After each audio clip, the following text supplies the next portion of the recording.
Hello there, this is a bit of an unplanned video actually. I'm back with my original Nintendo today, and the reason I've got this out is I've just been passed a couple of games for it. So I've got Double Dragon and Turtles, and I'm having a bit of trouble getting them to work. So let me show you what's going on.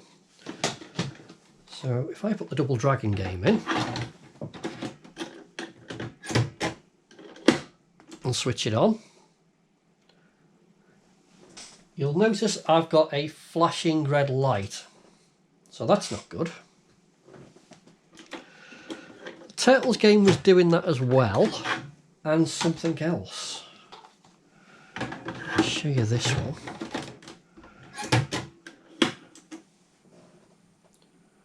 Yeah, again, I've got the flashing red light. Sometimes it would give me a solid light, but I just get a white screen. So I've got a third game, which is Batman, and this one generally works, but it's been a little bit hit and miss.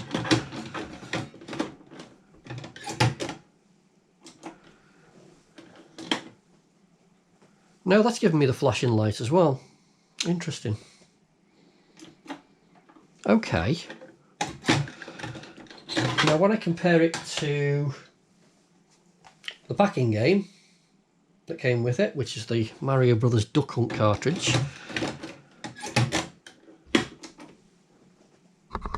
everything's fine. Worked first go. So that indicates to me that the problem isn't likely to be with the system, it's going to be with the cartridges. And from what the research I've done, it tends to indicate that the system is having trouble communicating with the cartridge. So dirty pins are most likely the cause of it. So what I thought I'd do, because I've not done this myself before, and I thought I'd film it, is we'd run through cleaning the connectors on the cartridge and crack the system open as well and clean the connector inside. So yeah, let's get into it. Right, let's start with the Turtles game. So you can, presumably, you can get a bit of contact cleaner in to the edge and give it a clean, if you can get a brush in, which I do have. Or maybe a bit of IPA would do it as well. So just to make sure we get it completely clean and we can actually see that we've cleaned it properly, I prefer to take the cartridge apart. So on the back you'll find 3 screws, and you are going to need a Nintendo security bit to get into these, but thankfully I have one. Do you know what? Those pins don't look too bad, but let's give them a clean anyway. Let's zap it with a bit of contact cleaner, shall we? And we'll hit it with the brush.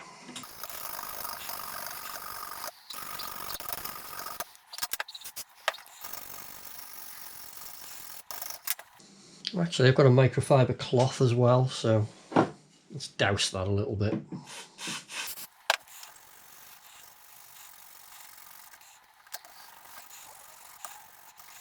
Okay, let's just give that a few seconds to evaporate, and we'll try it again, see if that's made any difference at all. Okay, so let's see if that made the blindest bit of difference.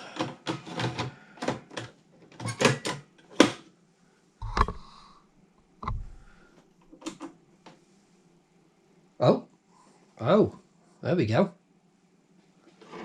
Yeah, that's working.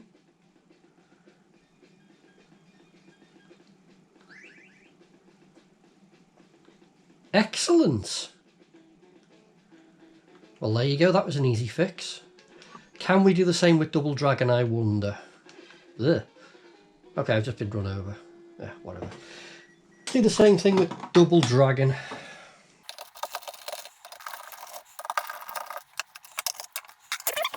Yeah, those contacts do look quite dirty. It might not be easy to see in the camera, but they're quite grotty. Okay, that's not a bad thing.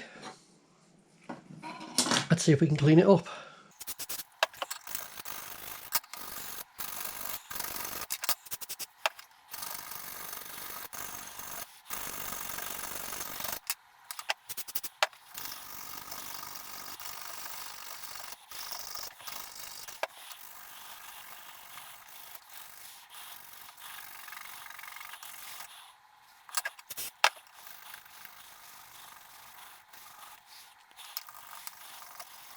Okay, let's put that back together and we can test it.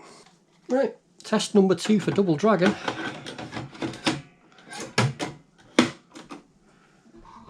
Ah, there we go, that's working. So there we go, there was nothing wrong with these cartridges that a clean couldn't fix. Excellent.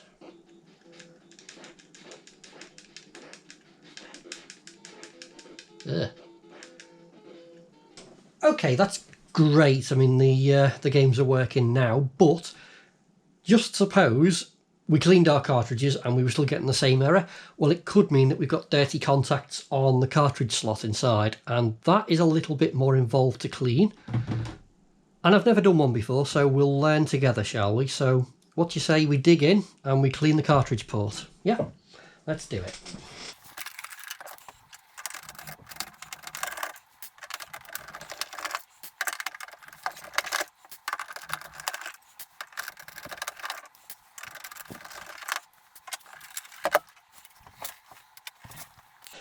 Okay, so what we're looking at is all the way down there.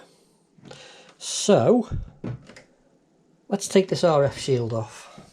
So it's 1, 2, 3, 4, 5, 7 screws, is that?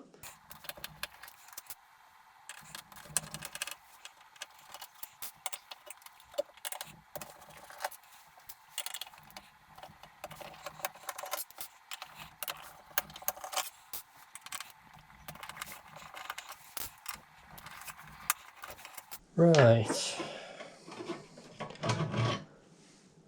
We're getting closer. Excellent. Let's see if we can get this unit out the way and we can get right into it. So I've got 6 more screws.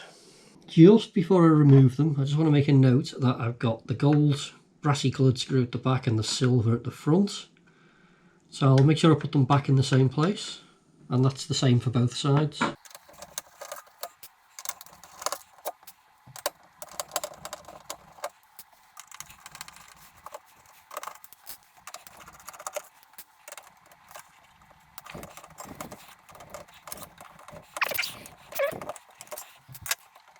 Are we loose? No. A couple more screws down here actually, and then we should be able to lift this whole thing out.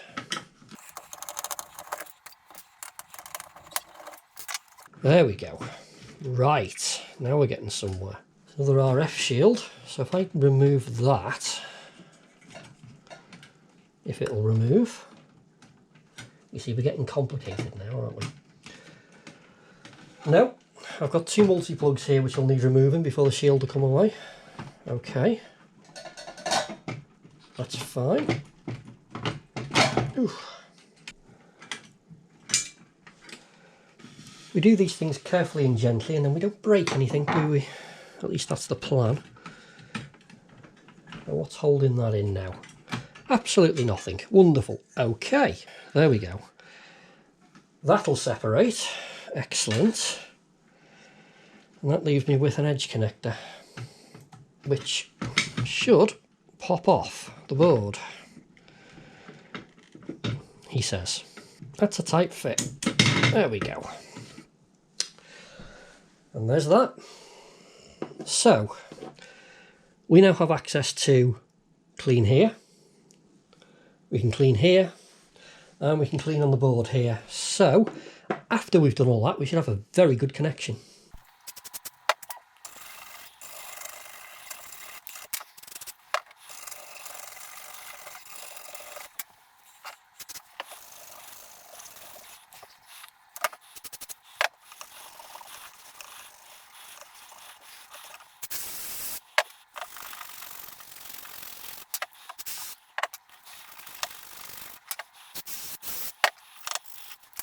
Do you know what? Let's get some contact cleaner in there,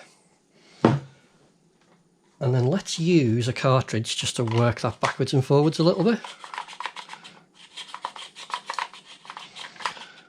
Probably not an official approved method, but you know what? Gets right in there.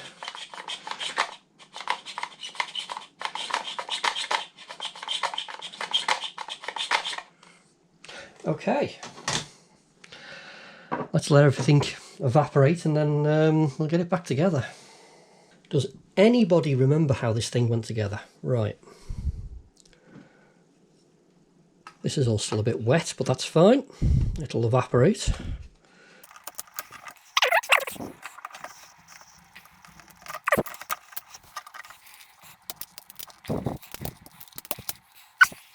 Little hint, when you're pushing this back on, put pressure at the back because these tend to buckle out and you don't want that. Okay, that's back, I think. That is a tight fit. That really is a tight fit. Great. Okay, let's get the board back in the case. So this went like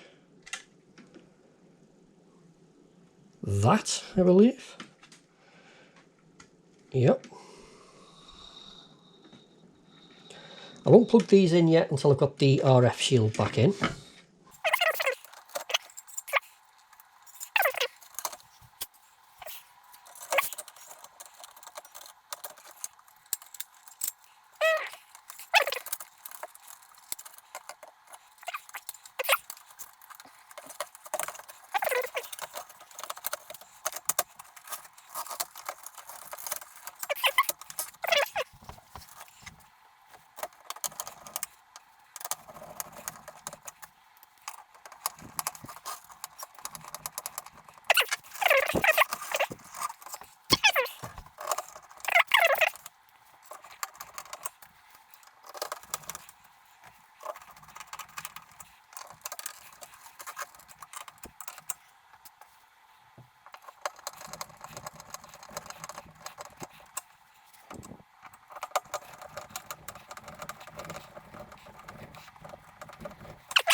Okay, I thought once I get it to this point I'd give it a test and make sure it all still works before I put the top case on. And if it doesn't work, then I'd have to take the whole thing apart again. So yeah, let's give it a go. And yeah, we seem fine. Yeah, so that was a complete success. So it's all back together and seems to be working. The one thing I would take away from this is probably it's easier just to clean the cartridges, and that's more than likely going to be where your problem is.